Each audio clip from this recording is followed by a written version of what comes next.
today we are going to discuss about antipsychotic drugs, guys. So let's start. Antipsychotic drugs are classified as typical and atypical. Typical antipsychotic drugs are phenothiazines.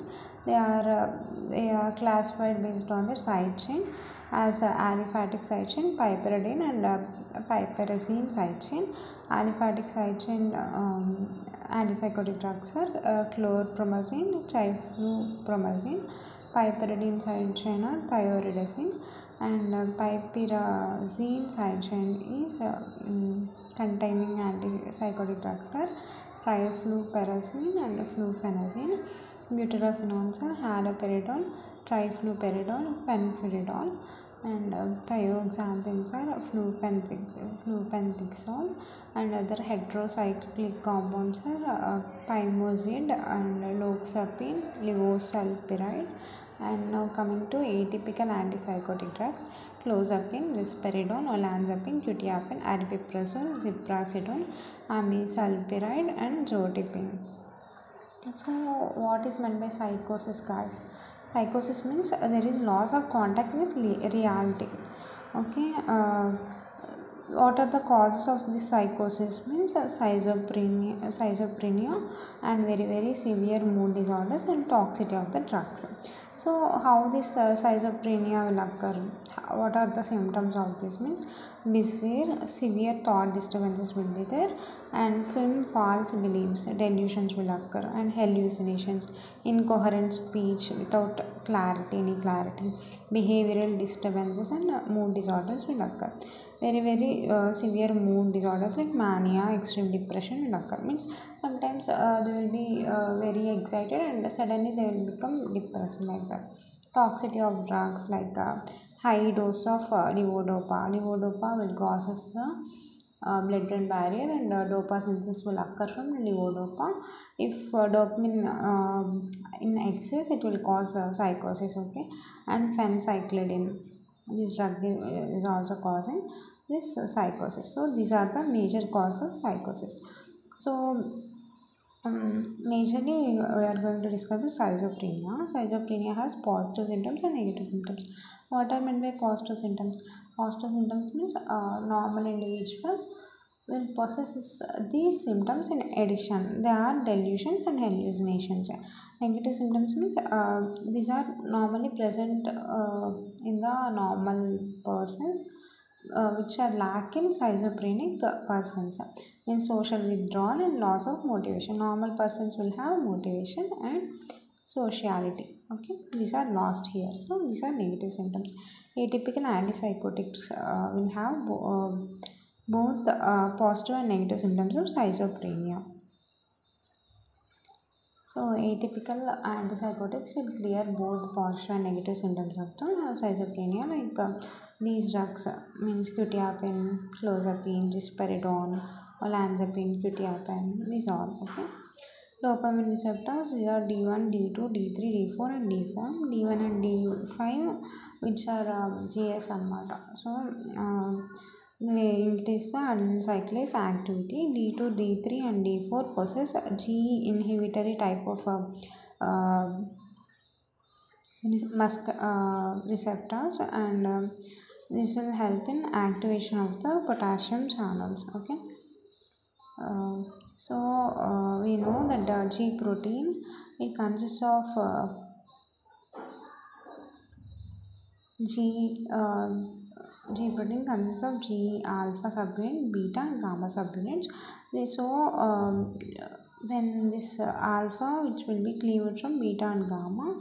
Beta and gamma will co-stimulate the potassium channels, whereas this ATP to AMP cyclic AMP conversion won't occur, and beta gamma subunits interface with the calcium channels, so calcium influx will be reduced. Okay, this GI will do this function. So it inhibits the conversion of ATP to cyclic AMP by decreasing the adenyl cyclase function. So it co-stimulates the opening of the potassium channels, and it also interferes with the calcium channels. Okay. So wait, guys. So normally there is a balance between mesolimbic and mesocortical pathway. Mesolimbic and means midbrain to mesencephalon to limbic system which is present deeper to the cortical structures, and mesocortical mesencephalon to cortex. Okay, normally there is a balance, but in psychosis this balance will be lost. Mesolimbic pathway is dominant, so if it is dominant in synthesis of the dopamine, then there is an increase in the positive symptoms of schizophrenia. If mesocortical pathway decreases, then negative symptoms will occur. Okay, classical typical antipsychotics will interfere with the mesolimbic pathway, and positive symptoms will be managed. Both positive and negative symptoms will be managed with atypical antipsychotics as discussed. So what is this dopamine hypothesis? They thought many reasons of this psychosis, but major hypothesis came, that is dopamine hypothesis. If we block D2 receptor blockers in psychotic patients, then there is reduced psychotic symptoms. Okay, and in Parkinsonism, if levodopa is given excess, then psychosis is found in those patients. And if we give some drugs like cocaine, amphetamines, these will inhibit the transport. Okay, VAMT, vesicle anion transporter, which will be blocked. So there is increased dopamine which is found in the synaptic cleft. So then this dopamine action which is high, so then this feedback not controlling, right? So dopamine which is high will act upon these dopamine receptors, and psychosis found in those patients who are taking cocaine and amphetamines. And some studies of the psychotic patients, both living and post-mortem studies, revealed that increased dopamine will cause psychosis. So what is nigrostriatal pathway? There is a balance. Normally there is a balance between this dopamine and acetylcholine synthesis. So if we give this typical antipsychotic drugs, then dopamine will be decreased. So dopamine decreased and there is a balance disturbance, and acetylcholine will be increased. So we will see extrapyramidal side effects like tremors, rigidity, like that. So akinesia. And atypical antipsychotics, they will block the 5-HT2 receptors majorly, and there is a less blockade of dopamine receptors. So these atypical antipsychotics, if there is a mild release of dopamine, they will these atypical drug can go on block the receptors. If there is a big dopamine surge, this drug itself get displaced with that flow, and as this dopamine action will be shown, and the psychosis won't get affected. Okay, in large dopamine sources.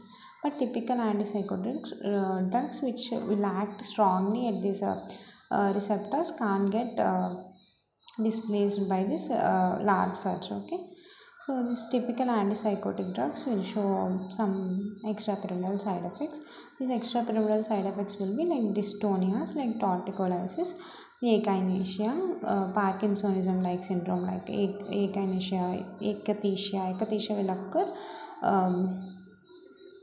weeks to months, okay, of usage of this typical antipsychotics, and tardive dyskinesia will occur months to years after usage of this typical antipsychotics. Okay, what is meant by tardive dyskinesia means due to the prolonged blockade of these receptors, new receptors will come, and this dopamine will act on the new receptors, and as this again psychosis will be seen. So this time what we should do, we should decrease the use of typical antipsychotics. Okay, I think once we should decrease typical antipsychotics, or we should increase the dose of typical antipsychotics. I think we should increase the dose of typical antipsychotics so that the receptors also will get blocked. Okay, and some choreothioid orofacial movements will be seen. These are involuntary movements, involuntary tongue and face movements, face muscles will be involuntary contracting, and this will be seen. Okay, neuroleptic syndrome or malignant hyperplasia. Some people will be super sensitive to this dopamine receptor blockade, so we should start with low doses. If we start with high doses, what will happen, these dopamine receptors will block effectively, right? So catatonia will occur, means severe contractions of the muscles. If muscles will be severely contracted, then ATP will be broken down and severe heat which is liberated as exothermic change will occur, and this myoglobin which is present in the muscle will get broken down and it will come in the urine. Okay, creatine kinase will be leaked into the blood. So we should not give typical antipsychotic drugs in excess, and treatment will be dantrolene. Dantrolene we know as peripheral skeletal muscle relaxant. Okay, and this dantrolene will help in transmitting this calcium from sarcoplasm to the sarcoplasmic reticulum, so that there is no calcium available in the sarcoplasm, so that this myosin head can't bind to the active sites of actin as they are not exposed, and these muscle contractions will reduce. So we should give dantrolene sodium, and some dopamine agonists we should give, so that psychosis will be controlled. If very febrile due to this ATP breakdown, we should there is an external cooling requirement. Okay. Next. So this is dopamine which has negative impact on the prolactin synthesis. There is a dopamine normal levels and prolactin levels will be regulated. Okay, because it has negative impact, but means like negative feedback like that. Okay thing. So if you give typical antipsychotic drugs, these what will happen, this impact will be affected and high prolactin levels will occur. Okay, due to the blockade of D2 receptors. So in females, what will be the effects? Galactoria will occur, and some inhibition of FSH and LH will occur. Amenorrhea will occur. So infertility will occur. So that due to the high prolactin levels, pregnancy test will be positive, but they never become pregnant. So it is somewhat advantage. Even though psychosis patient if become pregnant also, they can't maintain this pregnancy. So it is better only somewhat. In males, gynecomastia will occur, infertility, loss of libido, which is majorly seen in the males, and these will be the effects of typical antipsychotic drugs and prolactin release. And on the chemo trigger zone, they will act as anti-emetic drugs. Okay, decreased chemo trigger zone functioning will occur. So as summarizing, it will these typical antipsychotic drugs, we will imagine it has 5 fingers, like it blocks the D2 receptors, it blocks alpha adrenergic receptors, it blocks the muscarinic receptors, it blocks histamine receptors, and okay, it blocks serotonin receptors. So by blocking dopamine receptors, what will happen, this psychosis will be controlled. Okay, but okay, the psychosis will be controlled, and by blocking alpha adrenergic receptors, what will happen, hypotension will occur. Okay, by blocking muscarinic receptors, it will show like extrapyramidal side effects will occur, and by blocking histamine receptors, sedation will occur. By blocking the serotonin receptors, excess weight gain will be seen. Okay, individual drugs, coming to individual drugs, thioridazine, it has anticholinergic and antidopaminergic actions. Extrapyramidal side effects will be low. Flufenazine, it is available in depot forms, so we will give intramuscular injection. Okay, side effects will be increased anticholinergic and antidopaminergic activities. Okay, haloperidol, which is very potent, it is it come under butyrophenones. and as potency of this increases, it blocks the D2 receptors effectively, but extrapyramidal effects will be common. Okay, it can be given intramuscularly with the depot preparations, and atypical antipsychotics, it blocks the D1, D2, D3, D4, D5 along with the 5-HT2 receptors.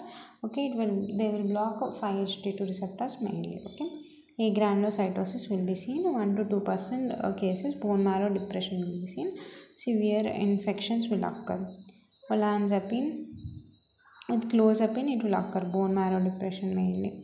So olanzapine antipsychotic, and if we don't know the cause of psychosis we can give olanzapine. So if we don't know what the patient who is suffering, so we can give olanzapine. It is anti-maniac drug. It is used in obsessive compulsive disorders. It is an antipsychotic drug, antidepressant drug, etc. Ziprasidone, it will produce cardiac arrhythmias as adverse effect, and it will prolong the QT interval. It will cause ventricular tachyarrhythmias and torsades, prolong the QT intervals, and twistings will occur in the QT intervals. Risperidone, malandone will help in the Tourette syndrome, in which there is incoherent speech. Okay, contraindications in epilepsy, we should be careful because these drugs can cross the blood-brain barrier and show CNS effects in the convulsion patients. Okay, this is all for today, guys. Thank you for listening to me patiently.